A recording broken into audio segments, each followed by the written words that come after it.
Hello दोस्तों, नमस्कार। तो कैसे हैं आप लोग? उम्मीद है आप सब अच्छे होंगे। मेरा नाम है भूपेंद्र वैष्णव और आप देख रहे हैं Bhupendra maths book review. Book review शुरू करने से पहले यदि चैनल पे नए हो तो चैनल को सब्सक्राइब कीजिए, बेल आइकन पर बटन दबाइए और अपने दोस्तों के साथ जरूर शेयर कीजिएगा। आज जो हमारे सामने बुक है वो है शाब्दी पब्लिकेशन सूरतगढ़ की तरफ से तृतीय श्रेणी अध्यापक भर्ती परीक्षा हेतु लेवल फर्स्ट और लेवल सेकंड की बुक है, शैक्षिक परिदृश्य। इसके अंदर आपको आरटीई मिलेगा, एक एनईपी 2020 मिलेगा आपको। ठीक है। इसके अलावा ये आगे से देखते हैं अपन। मार्गदर्शक राकेश जहांगीर जी हैं, लेखक है दिनेश कारेल, कलूराम गुजर, सहयोगी तगाराम चौधरी। अगर इस बुक को हम साइड से देखते हैं तो इस प्रकार से बुक हमारे को दिखाई देती है, और अगर हम इसे पीछे से देखते हैं तो इस प्रकार से बुक हमारे को दिखाई पड़ती है। 130 रुपए इसकी फिक्स रेट है, जो आपके सामने यहाँ पर मैं बता दे रहा हूँ आपको कि ये 130 रुपए की आपके पड़ेगी किताब। ठीक है।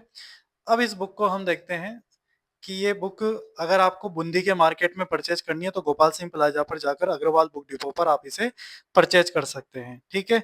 अदरवाइज अगर आपको ऑनलाइन ऑर्डर करनी है तो ये इनको इस नंबर पे कॉल करके भी आप ऑर्डर करवा सकते हैं, अगर आप कहीं भी राजस्थान में हो तो। और अगर आप बूंदी में रहते हो तो आप इसी गोइंग की बुक आप मार्केट से गोपाल सिंह प्लाजा पर जाकर अग्रवाल बुक डिपो पर खरीद सकते हैं। इस बुक को अंदर से देखते हैं। इस प्रकार से बुक हमारे सामने है। इसमें हम अगर इसके अध्यायवार अनुक्रमणिका की बात करें तो शिक्षण अधिगम के नवाचार हैं, विद्यालय प्रबंधन और संबंधित समितियां हैं, राष्ट्रीय शिक्षा नीति एनईपी 2020 है, राज्य में केंद्र व राज्य सरकार की विद्यार्थी कल्याणकारी योजनाएं पुरस्कार है, निःशुल्क अनिवार्य बाल शिक्षा अधिकार अधिनियम 2009 है, राजस्थान निःशुल्क एवं अनिवार्य बाल शिक्षा अधिकार नियमावली 2011 है। इसके अलावा आपके राजस्थान के मान्यता प्राप्त निजी विद्यालयों में निःशुल्क प्रवेश, अन्य महत्वपूर्ण शैक्षिक परिदृश्य, एक नजर, विगत वर्षों में विभिन्न भर्तियों में आए प्रश्न। तो ये इस प्रकार से आपके सामने बुक हो जाती है। लेखक की कलम से ये बहुत कुछ इन्होंने धन्यवाद ज्ञापित कर रखा है यहाँ पर। इसके अलावा इन्होंने जो तृतीय श्रेणी मुख्य भर्ती आए शैक्षिक परिदृश्य में प्रश्न विषयवार अध्यायवार विश्लेषण तालिका भी दे रखी है। ट्रेंडिंग एनालिसिस किस टॉपिक से कितने प्रश्न हमारे को यहाँ पर देखने को मिले हैं, तो ये इस हिसाब से प्रश्न आए हुए हैं आपके। ठीक है। 7 प्रश्न आए थे इसके अंदर, एवरेज अगर अपन बात करें। सबसे पहला चैप्टर है आपके इसमें अधिगम, शिक्षण अधिगम के नवाचार। इस अध्याय में हम क्या जानेंगे, तो ये सारी चीजें इन्होंने बता रखी है। अर्थ सामान्य परिचय, नवाचार इनोवेशन क्या होता है, समझ की बात। फिर इसमें दूसरा शब्द है आईसीटी एवं डिजिटल पहल। ओके। कल्प कार्यक्रम, क्लिक योजना, बिल्कुल सामान्य भाषा का यूज करते हुए। अपार, ई प्लेज, साला दर्पण पोर्टल। फिर तीसरा पार्ट है आपके ऐसे ही क्यों ही एक संबंधित कार्यक्रम, तो उसका पूरा है state initiative for quality education. Okay. तो इन्होंने यहाँ पे डायग्राम के थ्रू भी समझाने का पूरा प्रयास किया है। एसआईयू की परियोजनाओं का क्रियान्वयन कौन कैसे क्या करता है, संचालन कौन करता है, माध्यमिक कार्य क्या है, तो सब चीजें इन्होंने बता रखी है। स्माइल कार्यक्रम, कोविड के दौरान कौन कौन से कार्यक्रम चले, ये सारी चीजें यहाँ पर आपके सामने है। हवा महल कार्यक्रम चला है ना, तो उसमें ये सारी चीजें। मिशन बुनियाद, नो बैग डे। ओके। निष्ठा, दीक्षा राइज वगैरह, ये जितने भी कार्यक्रम जो नवाचार ये चले। और फिर इसके साथ चैप्टर खत्म होने के बाद आपकी थर्ड मुख्य परीक्षा 2023 में आए हुए प्रश्न भी आपको यहाँ पर दे रखे हैं इन्होंने। ओके। दूसरा है आपका विद्यालय प्रबंधन और संबंधित समितियां। तो प्रबंधन की प्रकृति कैसी है, प्रबंधन के कार्य, प्रबंधन के प्रमुख सिद्धांत, पॉज डी गौरव। इसके अलावा हेनरी फेयल ने क्या कहा, विद्यालय प्रबंधन और प्रबंध समितियां, एसएमसी जिसे अपन देखते हैं यहाँ पे। साधारण सभा की बैठकें, साधारण सभा के कर्तव्य, एसएमसी अध्यक्ष के कार्य, सचिव के कार्य, पूरा ही एक एसएमसी का इन्होंने पूरा चार्ट यहाँ पर दे रखा है। इसके अलावा विद्यालय फोकस प्रबंधन समिति, एसडीएमसी वगैरह, बहुत बढ़िया। चलो, और पीछे इसके आए हुए प्रश्न हैं यहाँ पे। फिर राष्ट्रीय शिक्षा नीति 2020 भी है आपके लिए यहाँ पे।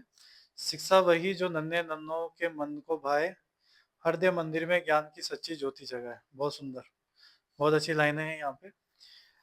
नेशनल एजुकेशन पॉलिसी एनईपी के 5 स्तंभ कौन कौन से हैं, ये 5 स्तंभ है। और नवीन शिक्षा नीति आरेख, संरचना आरेख कैसे क्या है। स्तर फर्स्ट में फंडामेंटल स्टेज है, फिर आपके प्रियटरी स्टेज है यहाँ पे। तो इस प्रकार से इन्होंने चीज़ें बताई है। एनईपी के बारे में हर चीज़ को इन्होंने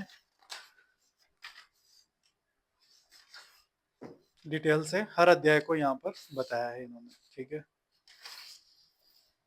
सब कुछ ही दे दिया दिखता है इन्होंने तो इसमें। शब्दकोश भी है कि कभी कभार इनकी फुल फॉर्म पूछ ले तो आप इनकी फुल फॉर्म भी यहाँ पर निकाल सकते हो। बढ़िया काम किया है। और पीछे एमसीक्यूज हैं आए हुए। राज्य में केंद्र और राज्य सरकार की विद्यार्थी कल्याणकारी योजना, ये सारी योजनाएं हैं आपके सामने, कंप्लीट प्री एम श्री योजना वगैरह। तो इन्होंने सारी योजनाएं यहाँ पर आपको दे रखी है। गार्गी पुरस्कार योजना, देवनारायण स्कूटी योजना है ना, मुख्यमंत्री फ्लेक्सिप योजना, अर्ली कैरियर प्रोग्राम वगैरह, बढ़िया चीज। खेल रत्न कला रत्न पुरस्कार योजना, ई पाठशाला कार्यक्रम है ना। और पीछे इसके एमसीक्यूज। निःशुल्क अनिवार्य बाल शिक्षा अधिकार अधिनियम 2009, आरटी 2009 आ गया आपके सामने।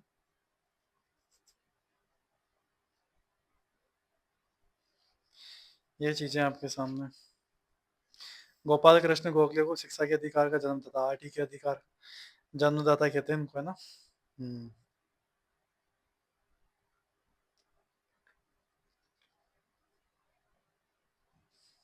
बहुत सुंदर। ये 86वां संविधान संशोधन 2009, जिसके प्रमुख 3 संशोधन हुए थे, ये भी बढ़िया इन्होंने। आरटी 2009 में कब क्या हुआ, ये इन तारीखों को इन्होंने काम किया। सही है बात। ये पूरा आरटी बहुत बढ़िया, नोट्स के हिसाब से बहुत बढ़िया दे रखा है इन्होंने। एक एक चीज को इन्होंने क्लियर यहाँ पर कर रखा है, देखिए मैंने इसमें 2011 भी बढ़िया दे रखा है इन्होंने। आरटी को बहुत अच्छा समझा रखा है इन्होंने, बहुत ही शानदार। ठीक है, अन्य महत्वपूर्ण शैक्षिक परिदृश्य की एक नज़र में डाइट वगैरह के छोटे मोटे टॉपिक हैं आपके। विगत पर भर्ती परीक्षा में हुए प्रश्न भी दे रखे हैं पीछे की तरफ इन्होंने आपको। तो ये बुक जो है स्पेशली शैक्षिक परिदृश्य आरटी एनईपी को ही डेडिकेटेड है। उम्मीद है आपको बुक का रिव्यू अच्छा लगा होगा, और सही भी है, मामला बिल्कुल सही है यहाँ पे। और एक बहुत ही शानदार जानदार किताब है। आप लोगों के काफ़ी कमेंट आ रहे थे कि शताब्दी पब्लिकेशन की बुक का रिव्यू कीजिए जो शैक्षिक परिदृश्य का है। वो आपके सामने बुक का रिव्यू में लेके आ चुका हूँ। उम्मीद है आपको बुक का रिव्यू अच्छा लगा होगा। कमेंट करके ज़रूर बताइएगा कि आपको बुक का रिव्यू कैसा लगा, और कौन सी बुक का मुझे रिव्यू करना है वो भी आप मुझे ज़रूर बताइए कमेंट करके। ठीक है, तो बहुत बहुत धन्यवाद। Thank you so much. Thanks again.